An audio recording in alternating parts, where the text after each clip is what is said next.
Hallo meine lieben Pfeifenfreunde und herzlich willkommen zum heutigen aktuellen Video. Das Oberteil kennt ihr. Ich sitze oben in der Wohnung, ich sitze nicht draußen. Wir haben immer noch den 10. Oktober 2023. Draußen sind es etwa 4 bis 5 Grad, zu kalt zum Rauchen. Von daher dachte ich, zumal ich heute auch ein bisschen Zeit habe, ich mache heute mal wieder Pfeifenvideos.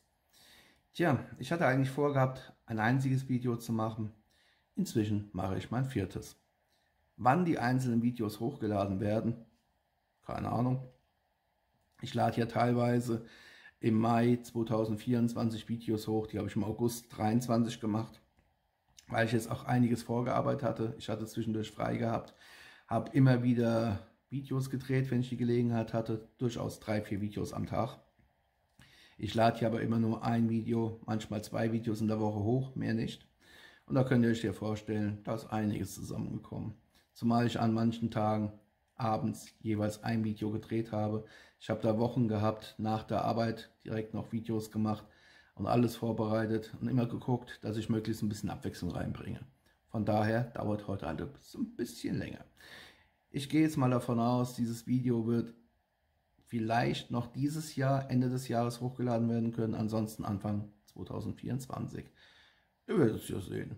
Und die Videos werden auch nicht in der Reihenfolge hochgeladen werden, wie ich sie aufgenommen habe, sondern, ja eben gesagt, ich schaue nach, ich will immer ein bisschen Abwechslung haben, wann ich die Videos wo reinschiebe, dass das Ganze passt. So viel dazu. Kommen wir jetzt zum eigentlichen Thema. Ihr habt es hier im Intro gesehen, ihr habt es auch im Titel gesehen. Es geht mal wieder um einen Vergleich. Und zwar geht es heute konkret um diesen Vergleich hier.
Ihr hattet ja vor einiger Zeit von mir das Video gesehen, in dem ich meine Lieblingsstreichhölzer vorstelle. Hier sind sie nochmal. Die Piepetan-Sticker aus dem Hause Tordenskjold. Hier ist ja auch dieser markante Charakterkopf, den man vom gleichnamigen Tabak her kennt. Tordenskjold, Pfeife-Tabak. Diese nutze ich seit Ewigkeiten. Darnpipe, Michael Apitz, wenn er die Bestellung dann noch bearbeitet hat, der weiß es ja, ich bestelle die Pfeifenstreichhölzer. Beziehungsweise hier kann man es ja unmissverständlich erkennen. Die Piepetan-Sticker, die bestelle ich ja schon seit mindestens 20 Jahren. Dürfte hinkommen. Oder so knapp 20 Jahren. Also seit um die 20 Jahre, vielleicht ein bisschen länger. Und Streichhölzer sind schon immer meine erste Wahl, wenn es darum geht, Pfeifen, den Tabak zu entzünden. Weil klassischer geht nimmer. Feuerzeuge gab es zu Zeiten der ersten Pfeifen nicht. Da hat man ja, das waren ja damals noch Tonpfeifen, hat man Fidibus genommen, langen Holzspan, im Ofen oder im Kamin entzündet, Pfeife angesteckt und genüsslich geschmückt. Dann kamen Schwefelhölzer, die können in die Tonne kicken, taugen nichts. Aber dann kamen ja die Streichhölzer auf den Markt. Normale Streichhölzer taugen nichts, sind zu kurz, zu klein, sind gewachst. Dann, und das steht ja auch in jedem Pfeifenhandbuch drin, es gibt spezielle Streichhölzer für Pfeifenraucher, die sind eben nicht gewachst. Sie sind länger. Und Tordenskjold Piepetan-Sticker war daher meine Wahl, wo ich gesagt habe, da bleibe ich bei, das lohnt sich, die machen richtig Freude. Bei Darmpipe war das auch nie ein Problem. Darmpipe hatte immer Piepton-Sticker. Die habe ich bei jeder Bestellung immer gleich einen 5er-Pack mitbestellt. Manchmal waren es mehrere 5er-Packs. Ich habe auch schon 10er geholt oder 20er-Pakete. Kosten ja nicht die Welt. 50 Cent ungefähr, so ein Päckchen. Und da sind 60 Streichhölzer drin. Perfekt. Können auch 67 sein, also um die 60 Streichhölzer sind es mit Sicherheit. Und wenn ihr mal so einen Blick reinwerft, hier sind die Streichhölzer drin. Ihr seht, es sind eine ganze Menge, also es dürften so um die 60 Stück sein. Jetzt hat natürlich am 31. Juli 2023 mein persönliches Pfeifenmecker ein für alle Mal geschlossen. Darmpipe weg, Michael Apitz weg. Lauenburg ist nur noch DTM Darm Tobacco. Holmer Knutzen mit seiner Werkstatt ist auch noch da, aber Ladengeschäft Darmpipe, Online-Shop Darmpipe sind Geschichte. Traurig, aber wahr. Und da hat sich für mich natürlich die Frage aufgetan, ui, wo kriegst du denn jetzt die Tordenskjold Piepton Sticker her? Gut, Internet durchforstet. Es gibt tatsächlich ein, zwei Online-Shops, wo man sich die Piepton Sticker holen kann. Frage ist aber halt immer, macht es Sinn, wegen der Piepton Sticker eine Bestellung aufzugeben? Vermutlich eher weniger. Und ihr wisst ja selbst, wenn ihr Pfeifentabak oder auch mal Pfeifen bestellen wollt online, dann hat es nicht unbedingt der Shop, wo ihr sonst immer einkauft. Da habt ihr dann das Traubenstück vielleicht irgendwo anders und da gibt es die Piepton-Sticker nicht. Ihr was tun.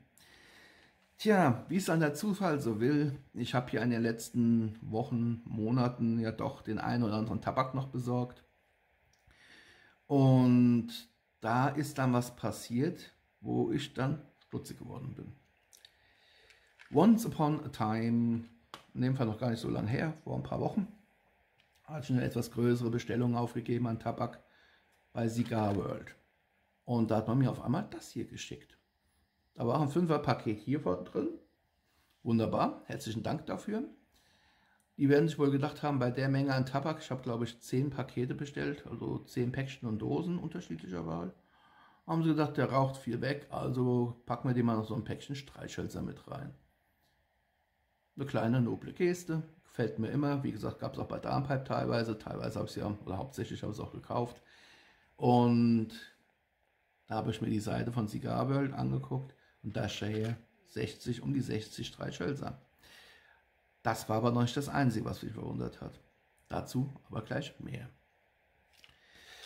Tja, und jetzt, wie es dann der Teufel so will, diese Woche hatte ich 2 Päckchen bekommen. Ich hatte einen Tabakladen, der hatte mir was geschickt. Und freut man sich natürlich, klar. Aber da war noch was drin und das wusste ich gar nicht. Das hätte ich beinahe weggeschmissen. Jetzt bin ich zum Glück immer neugierig und räume mir das ganze Päckchen aus, weil zwischen dem Packpapier versteckt war das hier. Zündis. So, diese Zündis, die sagen mir natürlich erstmal gar nichts. Die habe ich jetzt in verschiedenen Online-Shops gesehen, aber Zündis, habt mir noch nie was gesagt. Hier ist es so schön, Sicherheits-10-Sticker, Paraffinerade, manufactured at Tidaholm 10-Sticker-Fabrik, Schweden. Der Ossi würde sagen, abibsch nochmal. Ja. Schweden, Deutschland, Schweden, eventuell Deutschland. Piepton Sticker, Tordenskjold, ganz sicher Dänemark. So, was mir jetzt aber aufgefallen ist, das hat jetzt bitteschön auch nichts mit Verschwörungstheorien zu tun. Um Gottes Willen, davon halte ich mich fern. Aber was mir aufgefallen ist, Piepton Sticker und das erste, was hier kam, Cigar World. Die Packungen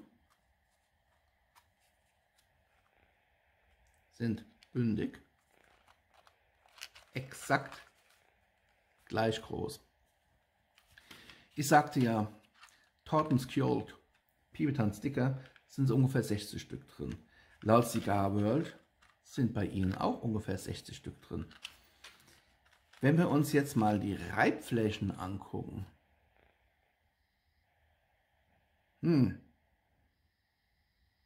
Das ist doch ein bisschen mehr als nur eine Ähnlichkeit, oder? Ich kenne ja einige Streichholzmarken, die wir auch hier mal zum Anzünden vom Grillen sowas nehmen. Die haben eigentlich diese bekannten durchgehenden Flächen in diesem Rotbraun, die Reibflächen. Aber hier dieses Muster ist doch schon sehr auffällig. Dann wie gesagt die Zündis, diesmal nicht aus Dänemark, sondern aus Schweden. Auch hier.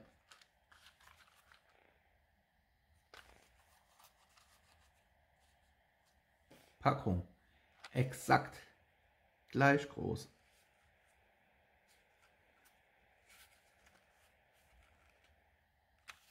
Können wir sogar mal richtig rumhalten. So. Packung auch gleich groß. Jetzt habe ich auf der Seite, ich glaube, das war bei Zigarre24. Zigarre24.de übernimmt ja jetzt den Vertrieb der Produkte vom ehemaligen Darmpipe-Geschäft. Wenn ihr auf Darmpipe drauf geht, geht auf die Tortenskjold Pipetan-Sticker. Hier ist das Prachtstück normal. Dann seht ihr den 5er-Pack, ich glaube für 2,40 Euro, 2,50 Euro. Dann klickt ihr auf den Kaufen-Button, da steht dahinter, kommt die Weiterleitung zu Zigarre24. Und bei Zigarre24 waren aber nicht meine geliebten Tortenskjold Pipetan-Sticker zu sehen, sondern es waren die Zündis zu sehen. Jetzt hat mir Zündis natürlich gar nichts gesagt und von daher habe ich gesagt, bestelle ich nicht. Ich lebe auf dem Land, was der Bauer nicht kennt, frisst er nicht. Und zumal ich halt wusste, Pipetan-Sticker Tortenskjold, die liebe ich und da möchte ich nichts zweit- oder drittklassiges kaufen müssen. Aber ich habe hier einen Pfeifenhändler gefunden, der sie hat, wo sie hätte bestellen können. Jetzt habe ich hier natürlich Streichhölzer anderer Hersteller. Andere Hersteller?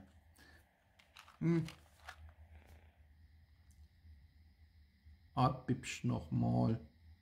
Das kann doch kein Zufall sein, oder? Auch bei den Zündis. Die gleiche Reibfläche. Und auch bei den Zündis, laut den Homepages, wo es sie zu kaufen gibt, etwa 60 Stück. Gut. So viel jetzt dazu. Ich habe euch Fakten präsentiert. Gleiche Größe, gleiche Reibfläche. Die Pfeifenköpfe sehen sich teilweise sehr ähnlich, weil wenn ich mir die Pfeifenköpfe von Tortenskjold und von den Zündis mal angucke, looks like a brother from another mother. Die einzigen, die optisch da einen gewissen Unterschied haben, das sind die von Cigar World. Zum Glück sind wir hier nicht sonderlich politisch, sonst wären das nämlich die braunen und die roten. Das brauchen wir jetzt beim besten Willen nicht, aber von den Reibflächen bzw. von den Zündköpfen jetzt mal abgesehen, sind die an sich gleich. Jetzt stellt sich einem natürlich dann die Frage, könnte es denn sein, dass bei Cigar World steht drauf Swedish Match Industries AB mit Sitz in Tidaholm in Schweden. Könnt ihr hier unten schön sehen. Da wird man natürlich neugierig. Schweden? Na nü. Wenn ich jetzt hier nachschaue, ich habe jetzt hier die Zündis in der Hand, da hieß es hier auch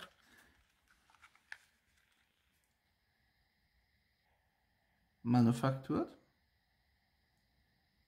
Fabrik in Schweden. Hier steht halt nur kein Ort dabei.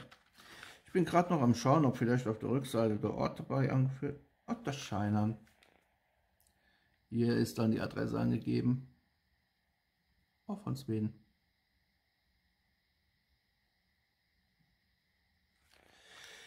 Gut, jetzt hier das Licht kommt mir natürlich entgegen. Das ist nicht so gut, aber es ist auch in Tidaholm. Wenn die beiden in Tidaholm in Schweden hergestellt werden und unterschiedliche Schwefelköpfe haben, die gleichen Schwefelköpfe haben wie von den Zündis, allerdings in Dänemark hergestellt werden, ist die Wahrscheinlichkeit relativ hoch oder es ist zumindest naheliegend, dass sie entweder per Zufall den gleichen Hersteller von den Verpackungen haben, weil die Reibfläche ist definitiv identisch. Die Streichhölzer sind gleich lang. Es ist die gleiche Anzahl an Streichhölzern, nur die Schwefelköpfe unterscheiden sich. Nachtigall, ich höre dir trapsen. Ich hatte ja in meinem Video zu den Tortenskjold gesagt, hier haben wir das Streichholz. Wenn man hier mit dem Finger drüber fährt, merkt man, es gibt Splitter. Es gibt keine Wachsschicht, die irgendwie die Splitter zurückhalten würde. Also wenn man sie anfasst, kann man sich durchaus mal einen Finger an Splitter reinfangen. Streichhölzer Cigar World. Da haben wir den roten Schwefelkopf. Wenn ich jetzt das Holz nehme, fahre hier drüber, habe ich das gleiche Problem. Es ist pures Holz. Da ist keine Wachsschicht. Vorsicht, Splitter. Die Zündis, die inzwischen wohl recht weit verbreitet sind, auch aus Schweden. Schachtel geöffnet, Streichholz rausgeholt. Da haben wir auch wieder den kleinen braunen Bruder. Farbe vom Schwefelkopf vergleichbar mit dem von Tortenskjold.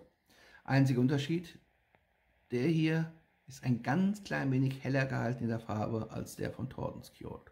Ich halte das mal lieber von meinem Bart, weil er hebt der Schwefelkopf besser ab. Das Holz, wenn man hier drüber fährt, pures Holz, kein Wachs. Und auch hier bitte vorsichtig, Splittergefahr. So, meine Vermutung liegt zumindest auf dem Tisch. Ihr habt sie erfahren. Ob dem so ist oder nicht, ich weiß es nicht. Aber eins ist für mich zumindest klar, sollte ich Streichhölzer brauchen und in Verbindung mit Tabak oder Pfeife bestellen wollen, wie ich es früher immer gemacht habe, damit ich eben entweder nur einmalig Versandkosten habe oder aufgrund des Gesamtbestellwerts gar keinen habe, das kommt meistens ja vor, dann kann ich jetzt zumindest sagen, mit bestem Gewissen, wenn ich die Tortenskjold Piepetanzsticker nicht kriegen sollte, dann entweder bei Cigar World, deren Streichhölzer, oder bei allen anderen Shops, wenn sie die Zündis haben, hole ich mir die Zündis. Und wie gesagt, der ein oder andere Laden hat ja nach wie vor die Tortenskjold. Von daher werden mir die Streichhölzer auch im Laufe der nächsten Jahre nicht ausgehen. Und das war es dann soweit auch schon von mir für heute. Einfach mal den Vergleich von den klassischen Piepetanzstickern von Tortenskjold, verglichen mit den Streichhölzern von Cigar World, verglichen mit den Streichhölzern von Zündis, Cigar World Zündis made in Schweden und die Piepetanzsticker aus Dänemark. Ich bin auf euer Feedback gespannt. Habt ihr denn auch schon mal die Piepetanzsticker benutzt und die Zündis benutzt und die Cigar World vielleicht benutzt? Wie sind denn eure Erfahrungen damit? Das Aussehen, die Menge, der Preis, die Reibfläche, alles scheint irgendwo mehr oder weniger identisch zu sein. Jede Packung kostet für sich etwa 50 Cent plus minus, abhängig vom Händler. Wie sind denn eure Erfahrungen mit den Streichhölzern? Habt ihr schon welche gemacht? Habt ihr sie vielleicht auch direkt im Vergleich mal gehabt beim Gebrauch, beim Benutzen? Wie ist denn eure Meinung dazu? Lasst uns in gewisser Weise uns ein bisschen darüber austauschen. Ich bin gespannt. Und von daher, ich danke euch sehr für eure Aufmerksamkeit. Wünsche euch weiterhin viel Spaß mit euren Pfeifen, mit euren Streichhölzern, mit euren Tabaken. Bleibt mir gewogen, bleibt mir gesund. Wir sehen uns auf jeden Fall wieder hier auf meinem Kanal. Ich wünsche euch alles Gute, Happy Puffing, macht's gut und bis zum nächsten Mal. Ciao.